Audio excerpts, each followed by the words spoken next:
আসসালামু আলাইকুম প্রিয় বন্ধুগণ। আমাদের শহরে গরুর খাদ্যর জন্য বিভিন্ন পথ অবলম্বন করতে হয়। তো দেখেন আমার ভাই গরুর খাবার নিয়ে আসছে।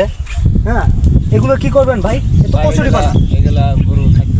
গরুর খাদ্য শুধু গরুরই খাওয়ান নাকি অন্য কোথাও অন্য? গরুর খাই। গরুর খাওয়ায়। এর দুধ কেমন হয়? দুধ এটা খাওয়াইলে দুধ ভালো। ভালো হয়। হ্যাঁ, এ কোথার থেকে সংগ্রহ করেন? এই যে নদীর থেকে সংগ্রহ করে এই কচুরি পানার এগুলো গরুর খাদ্য হিসেবে শহরে এগুলো ইউজ করে ম্যাক্সিমাম লোক।